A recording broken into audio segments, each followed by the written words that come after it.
Դուք շատ հարցերի պատասխան կառավարության ծրագրի տեսանկյունից ներկայացրեցիք բավականին ծավալուն զեկույց եւ կատարված աշխատանք դա անհերքելի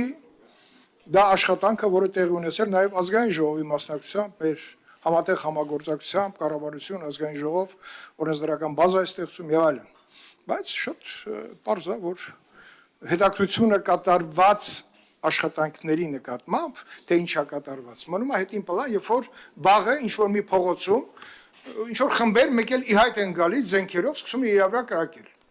Բնական հարց առաջանում, թեկուզ մեկ կրակոց, մեկ կյանք, իհարկե թվերը փոխվել են, բայց մեկ կյանքն էլ պետք է մենք այնպես անենք, որ այդ կյանքի իրավունքը ոչ մեկը չկարողանա խլի։ Հիմա նախկինում կային բավականին նենց ազդեցիկ մարդիկ, որոնք ունեին զորքեր։ Նախկինում դա կոչվում էր սափրագլուխներ։ Մարտի 1-ի փաստավակ խմբի զեկույցներից մեկը, տիկին նախարար, ես խնդրում եմ, այս մասը շատ կարևոր է,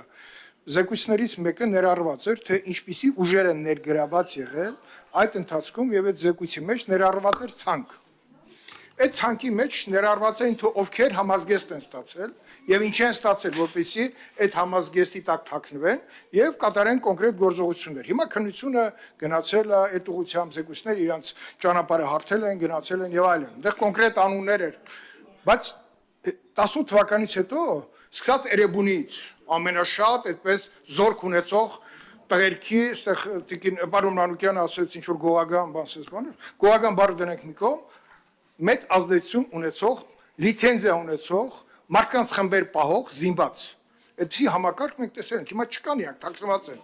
բայց ինձ սարսափեցրեց Աջափնյակում, երբ որ թաքնված խմբերը մեկ էլ հայտնվեցին։ Խնդիր է, չէ՞։ Հիմա ասում են ինչի կադրային փոփոխություն արիք, լավ եք արել։ Ես կարամ ասեմ, պարոն Մանուկյան, 90-ականներին, երբ որ ես 1 տարի պաշտոնավարել եմ ներքին գործերի նախարարությունում, որպես փոխնախարար 2700 կադրային փոփոխություն եղել։ Շատ մեծ թիվ է, հիմա ոչ ոք չի հիշում դա։ Չէ, այդ ուրիշ էտապեր ինձանից հետո է, մի մտի այդտեղ։ Հիմա սա հարցը հետևյալն է, իհարկե փոփոխությունն են դինամիկ, նպատակային եւ թիրախային։ Դա ողջունելի է, դուք անում եք դա եւ ոչ ոք չի կասկածում, որ ձեր հետեւողական նաեւ արտադրության նախարարությունից այդ անցումները դեպի ներքին գործերի նախարարություն տվել է այն համակարգի պատկերացումները, որի բարեփոխումները կառավարության ծրագրում նախատեսված են։ Մենք դի շարունակենք, հիմա նախընտրական տարի է, դա ավելի խիստ է լինելու։ Ես մինչև նիստը սկսել եմ, ձեզ ասեցի, ամենամեծ թիրախավորումը լինելու է ներքին գործերի նախարարությունը։ Այդպես եղե միշտ։ Նորմալ է դա։ Դա նորմալ է, բայց նորմալ կլիներ, եթե մի քիչ էլ անկեղծ լինենք, այն առումով, որ թիրախավորելուց լինենք ճիշտ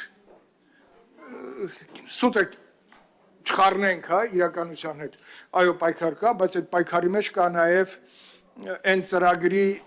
տեսանելին, որ այսօր էլ Հայաստանը ամենաապահով երկիրն է, ինչքան ուզում է 4 կողմը ինչ որ է, ապահով է մեր ժողովրդի համար, այստեղ ներքին կայունությունը, դեռ ասում եք միջազգային, ուրեմն ուսումնասիրությունները, դա ճիշտ է։ Բայց դրա համար էլ մենք այսպես մեր երեխաները, մեր աղջիկները հատկապես երեկոյան փողոց են դուրս գալի եւ հանգիստ նաև վերադառնում են իրենց ընկերների հետ շփումներից հետո մշակութային օջախները այցելուց ոտքով գալիս են տուն։ Դա խոսում է Հայաստանի վիճակի մասին։ Ես այդ առումով կարծում եմ, որ կառավարության ծրագիրը, որը դրված էր ոչ միայն անցնել նախարարության, որտեղ ամենակարևոր խնդիրը վերահսկողության տեսանկյունից, որ որոշում կայացվեց, որ ոստիկանությունը դառնա նախարարություն։ Այդ նախարարությունը տվեց հնարավորություն կատարել այն բոլոր 4 սենասյունների ստեղծումը իր դարձնել իրականություն, որոնք ժամանակ է պահանջում ներդաշնակման եւ այլն։ Ես կարող եմ հարց տալ, թե մյուս ուժային կառույցների հետ մենք ինչ համագործակցության եզր ենք, որտեղ առանց մյուսների հնարավորությունների, քանի որ մեր մոտ իրականություն չի դարձել գաղտնալսման հնարավորությունը տիկին նախարար։ Եվ ես ասեմ, որ մի քանի օր առաջ ես ակադեմիայում էի եւ ակադեմիայում հիշեցի, որ անդադ, չգիտեմ, ձեր հետ գնացել եմ, այդ խոստումը տվել ենք միասին լողավազան ունենալու փակ։ Այս 26 թվականին, եթե ունենանք այդ հնարավորությունը, այդ խնդիրները բերեք լուծենք, դրանք մեծ բաներ չեն, բայց որակ է այնտեղ ուսանողները, էլ չեմ ասում նոր ուսանողների կորպուսը ինձ հիացրեց, որ այդ ծավալի աշխատանք է կատարվում։ Բա այդ կորպուսը հենց այնպես չի եղել։ Արգիշան մի օր իմ հետ կգաս, այնտեղ փայլուն բան է, որտեղ երբ որ այդ պայմաններում, հա, սովորողը բան է անում, պայմանը նաև ազդում է իր կրթության որակի վրա։ Տիկին նախարար, այսօրվա մեր հանդիպումը ձեր հետ կառավարության ծրագրի շրջանակներում ես համարում եմ հաջողված։ Ռազմավարությունը, որը մշակվում է, ես կցանկանայի, որտեղ ես ձեզ ասել եմ, որ նաև հանրայնացրել եմ իմ մտահոգությունները, տեքստի եմ վերացել քրեատիվ վիճակի մասին եւ ես ուրախ եմ, որ ներքին գործերի նախարարությունը իմացա, որ նաև ակադեմիայի դասախոսական կազմը լծված է այդ գործին, պարոն Մուրադյանի հետ ասեմ ձեզ, ես հաճույքով շփվում եմ, ոչ միայն ձեր հետ, ձեր կողքի փոխնախարարի հետ առավել եւս, դու էլ։ Բայց ինչ որ է, բայց մենք ունենք այդ նպատակը, ունենանք այդ ռազմավարությունը, դրա համապատասխան ծրագիր։ Ես համոզված եմ, որ լիագումար նիստում էլ, եթե ելույթ չունենամ, ես համարեք որպես կատարված աշխատանքի, համատեղ աշխատանքի գնահատական, թերություններ կան, դրանք կվերացվեն, բայց որ անկեղծ ենք մեր նշած վիճակագրության հանդեպ, դա փաստ է, որտեղ միշտ ուժային կառույցները ունեցել են այսպիսի բան, թաքցնեն իրենց տարածքում տեղի ունեցած հանցագործությունները, որտեղ դուք շատ երիտասարդ եք, պարոն Ղազարյան, օրինակ Կոտայքի մարզում եթե մարդ էին սպանում, գիշերը ոստիկանները տեղափոխվում են մեկ այլ կողքի բաժին, որպեսզի այդ իրանց վրա չմնա։ Եղել է այդպիսի պատկեր, երբ որ 90-ականների խնդիր դրեցինք, դա չի ազդելու ձեր առաջխաղացման վրա, բացահայտում արեք։ Բայց մեկը այդ խնդիրը մնում է, այսօր մենք արդեն այդ խնդիրը չունենք, կա հանցագործություն, պետք է բացահայտենք։ Հիմա բացահայտման վիճակագրությունը ինչ տեմպերով որտեղ պետք է հայտնվի,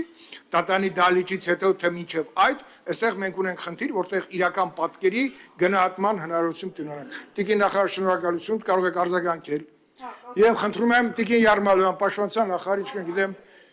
մեր սենյակում է մոտենան։ Ես կարծում եմ լրագրողները նույն ձև մեծաքանակ տեղափոխվեն այստեղ։ Պարոն Մանուկյան, դուք աջակցում եք մեր բնականոն աշխատանքին, ես նախարարը կասի, կորոշենք, որտեվ բաներ կա, որ պետք է փակ ասենք, որպեսզի շատ ավելի անկեղծ խոսենք։